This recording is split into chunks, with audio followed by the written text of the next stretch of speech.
Agence universitaire de la francophonie, le recteur en visite à Madagascar.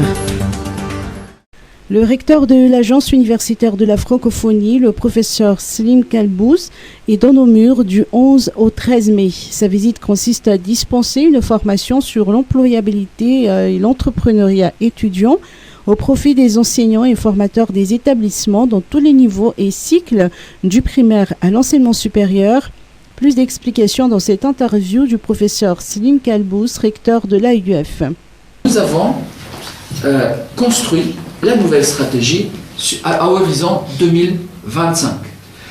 Parce que l'AUF, en fait, fonctionne tous les 4 ans par une nouvelle stratégie tous les 4 ans qui est élue, qui est choisie par les 1000 membres qui sont chez nous. Alors cette stratégie qui a été validée en septembre 2021 à Bucarest lors de notre Assemblée générale quadriennale a permis de valider une stratégie en 5 axes très importants.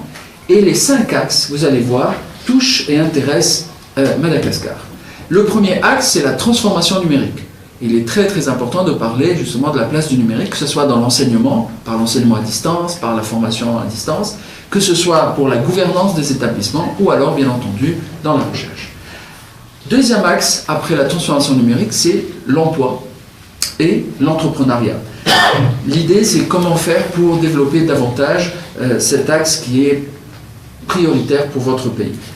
Troisième axe, c'est le réseautage et la coopération internationale. Comment mettre en réseau les universités malgaches avec les autres universités du monde et notamment en particulier l'espace francophone. Le quatrième axe, je vous en parlais tout à l'heure, c'est la formation des formateurs. Le cinquième et dernier axe, c'est la recherche, mais la recherche appliquée, c'est-à-dire celle qui donne des solutions au développement de nos pays. Cette visite du recteur de l'AUF est aussi caractérisée par la signature d'une convention tripartite aujourd'hui au Mesupresse entre le ministère de l'Enseignement supérieur et de la Recherche scientifique, le ministère du Développement numérique et de la Transformation digitale, des Postes et Télécommunications, ainsi que l'Agence universitaire de la francophonie pour la transformation numérique du Centre national de téléenseignement de Madagascar.